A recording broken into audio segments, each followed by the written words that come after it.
So what do you think? What do I think about what? In Star Trek?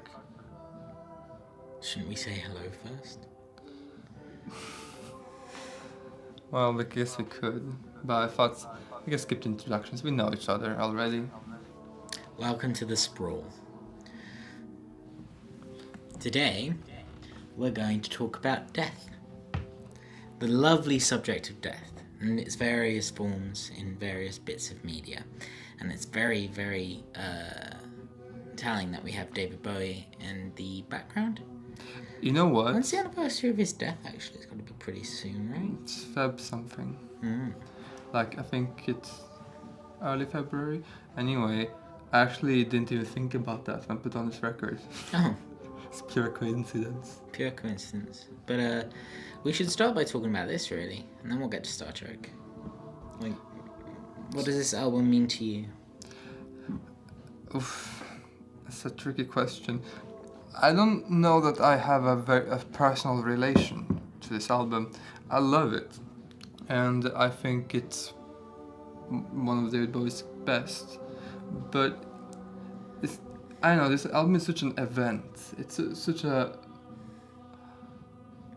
spectacle, even, that he managed to pull something like this off. And I don't think that I need to have a personal relation to it. It's not one of those albums that, it's just everything on this record, from the lyrics and music, it all gets so much more tragic just because of the fact of how we released it and then we recorded it. Mm-hmm. It's almost like he used this death to spice this all up, but that's not entirely true because he made this album knowing he was dying, so it's more of a statement. It's interesting to hear the thoughts of a dying man. Definitely. And the thing is like, death affects us all in various ways.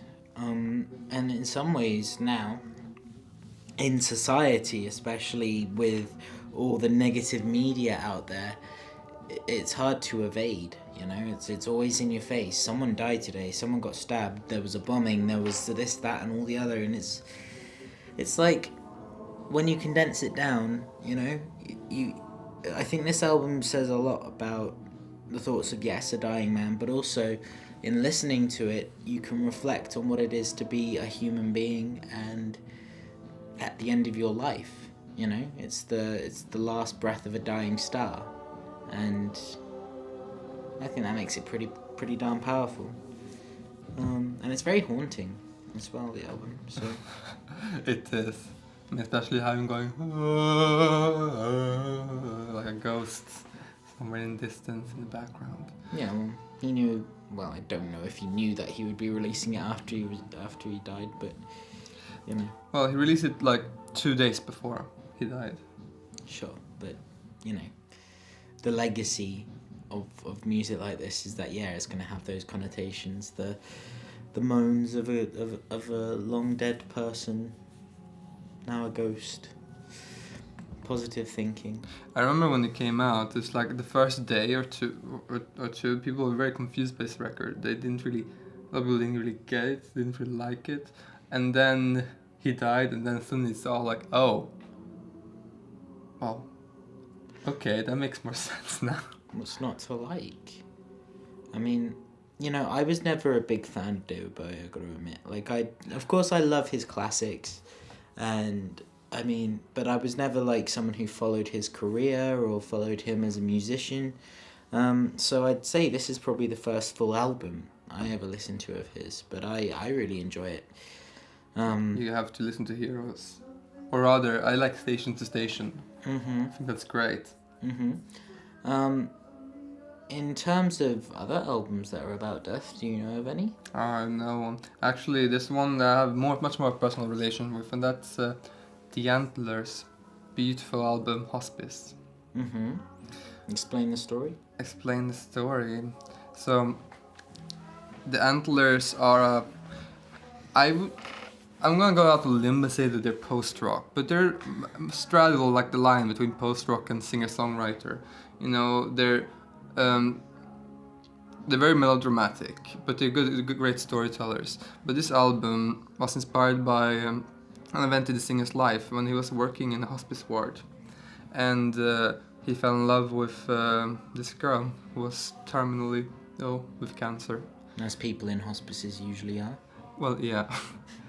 And the whole record is just about, he's just telling a story about meeting her and falling in love with her, and then dealing with the fact that she'll die soon, and just the way that as her health starts deteriorating, she starts becoming more mean towards him and starts becoming more what is the line about throwing don't throw the thermometer on me, Sylvia, get your head out of the oven and all that.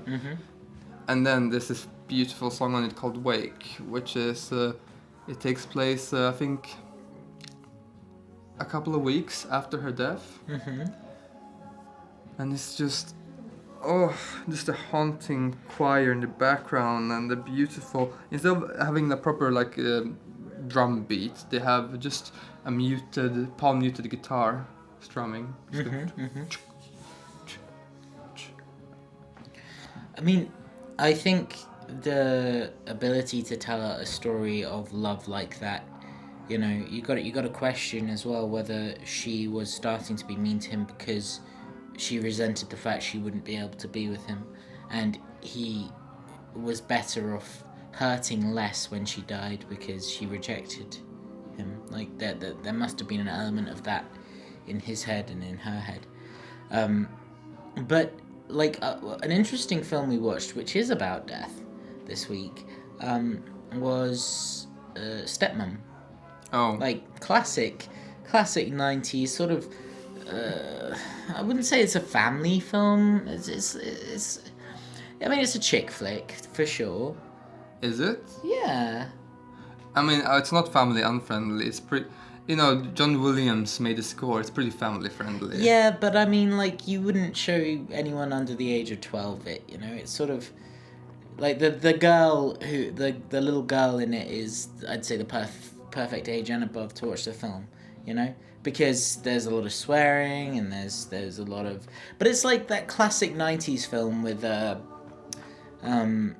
you know, like family films used to have a lot more in the 80s and 90s adult material in them. Now everyone's like, oh no, don't scare the children. Won't somebody please think of the children?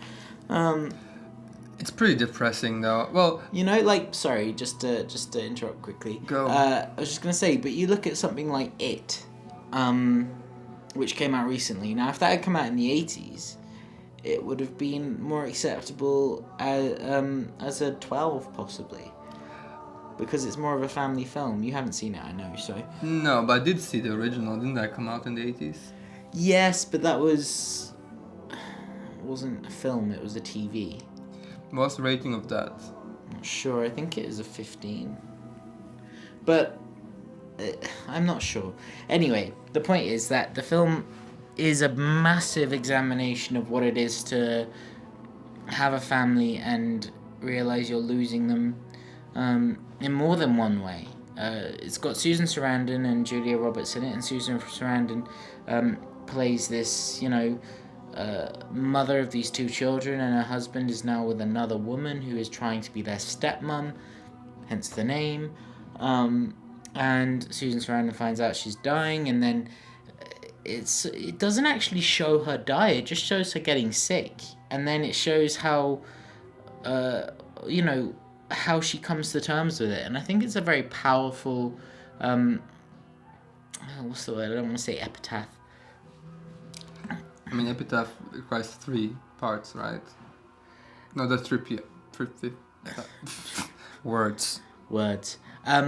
No, the thing is that she has these conversations, one with her youngest son, who's like, I don't know, 5 or 6, maybe, he's little, and she says to him, you know, I'm with you, but, you know, in your dreams we can fly, we can go places. And I think it's a really beautiful way of thinking about it. You know, you take, she says it, you take me with you wherever you go. And it's a way to look at death that isn't, you know, for shock value. It's sweet. There's no oh, let's have a proper dying scene so we can cry at it.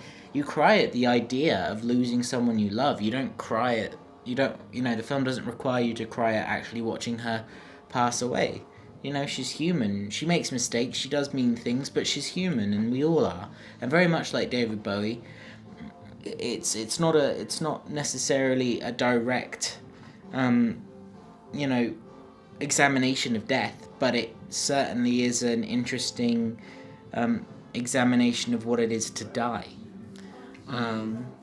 So yeah. Actually, the way that the Stepmom ends kind of highlights that point. It's not about death, it's about dying. And the fact that, it ends on a very interesting note. It's a very muted note. I don't know. If you watch the film, there's this whole there's the different stages of grief. And it sort of ends on what the different stages of grief should end on, which is acceptance. She starts out angry at the beginning, and by the end, she accepts that, what's happening is happening, and that she needs to accept it for her family. So yeah, but death for shock value still has its place.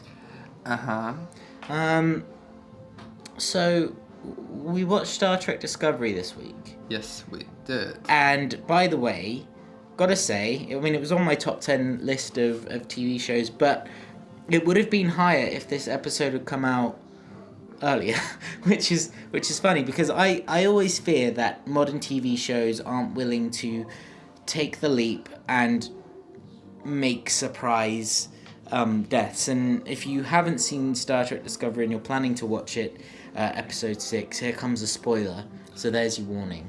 Massive spoiler, but I think everyone who listens to this knows that we're going to spoil everything. Yeah, but just in case. And it is worth watching it before listening to the rest, because it's a pretty big deal. And I never, not even at the Red Wedding in Game of Thrones, gasp out loud. I sort of went, what? But for this particular death, it came absolutely out of nowhere, completely unexpectedly. The clues were there, and it's very rare I don't see stuff coming. So... Well, you even yelled out, exclaimed, "No!" What? No! Yeah, in that tone. But yeah, the thing is, and a lot of people are saying it's controversial because it's yet another minority character being killed and yet another gay character being killed, but Lieutenant, I can't remember his last name, Crowley or something like that. It starts with a C anyway. The head engineer, who's at the moment in a catatonic state because he jumped dimensions.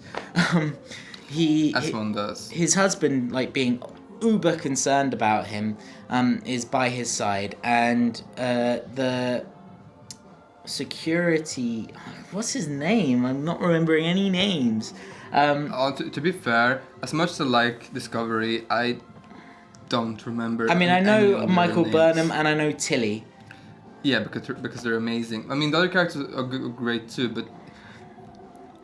Yeah, no, the characters are interesting. They're doing some really interesting stuff. They're taking the show in a direction which is making it its own. It's not necessarily just about, exploring space and landing on planets and having a different problem every week. It's like a running storyline that the issues sort of mold into each other. But the point is that the death of this particular character, the engineer's husband, really did shock me and make me feel a bit sad. And I think it's because not only do I connect to it on a deeper level than just seeing a standard heterosexual couple lose a partner, but I also connect with it in terms of the fact that he seemed important. The doctor seemed important, and he was a good person, and he was a human person, He wasn't fun. He wasn't particularly good or interesting, and didn't really have any real effect on the main plot, but he was still the love of someone's life, and that person is in a catatonic state, and that person was not there to protect him. And I don't know how that would make me feel in real life if I wasn't there to at least say goodbye to the person I love. You know? It's... But they strike a very personal note with you. Well, it did. I mean, I have this great fear of loss. I think it comes with being the youngest child in a family. But, like, the knowledge that you might lose people, like they'll all go before you, is an awful feeling, you know. And it's like one day it has to happen. And something my mum always says is, you know, everybody dies, which is true. But I don't know. I think when it comes to feelings of loss, I haven't really had that experience yet. Touch wood, it's not going to happen for a very long time. But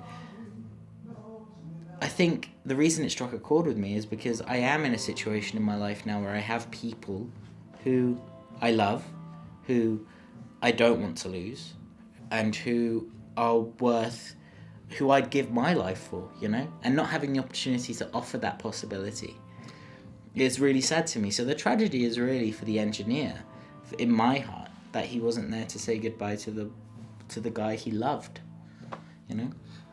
For me personally, I've been surrounded by death for a lot of my life, and you know, this surreal feeling is that, at least for me, it was mostly just emptiness. You know, it's like I felt like, you know, you see it in films and media, and it's always so dramatic and so cinematic or whatever. But in real life, someone's there, then they're gone. And well, that's life just it. Didn't Discovery manage to present that? Like this, just out of nowhere, boom, dead. Oh yeah, and as far as we know, none of the other characters are aware of that yet. You know, it happened. The rest of the episode continued, and we're now in the, you know, many plot threads are just hanging off the cliff. Yeah, I mean, I have a feeling, and this is Ollie's prediction for the Sprawl, but that the mirror universe version of the Doctor will suddenly crop up somehow, and that love transcends dimensions. I just have a feeling it's going to go that way. It's very Interstellar. Yeah, well, you know, it's just a thought in my head. But if I'm right, I'm right, you know. And if I'm wrong, then that's a shame. But, you know, there'll be another love interest probably down the line. I mean, they're going to take advantage of the first gay character in Star Trek. They're not just going to kill off his husband and then have him be celibate for the rest of his life, you know. So I'm looking forward to seeing how it pans out. True. It's interesting, actually. Yeah, in Star Trek, they just killed off the character, moved on, and it left us all in shock. No one knows. I mean, people on Discovery may have discovered, because there was another Doctor looking after the engineer. But people may have discovered him, but none of the main cast know. Yeah, but to me, I think Tree of Life dealt with death in a very interesting way. In a very vague way. I don't know if it's so vague. I felt like it's like an earthquake that you still feel the shake and shock from in the future. I mean, we watch Sean Penn, and he's still troubled by the death of, I guess, both of his brothers, right? Well, his entire family, as it proves to be, you know, because and again, spoilers if you haven't seen Tree of Life, but you have to see Tree of Life. It's what are you doing with your life? It's an exceptional piece of cinema. Like I went in skeptical, and I came out enjoying it. In fact, we've seen some really good films this week. Anyway, don't want to change the subject. The point is that Tree of Life is less an examination of what it is to experience death, but of someone you love and how troubled that might make you, but it's an examination of life and this idea of being born and then growing to die. But I don't think it really examines death as a subject like, say, Stepmom did, because well, I don't know. It's both kind of sudden. I mean, one of them died Well, first I saw death for the first time in a swimming pool. Someone just died, and everyone's shocked by this. Yeah, but you know, that was the kid's first experience of death. So it's watch Tree of Life. I think it's worth, because there are some surprises in there, you know. So Star Trek Discovery, Tree of Life, Stepmom. We watched Hannah too, but we'll talk about that another time. Yeah. And listen to Blackstar by David Bowie if you haven't already. And Hospice by the Antlers. All right, guys, we're gonna cut it short this time. I love you all. Love you all, and tell everyone you love them. Peace.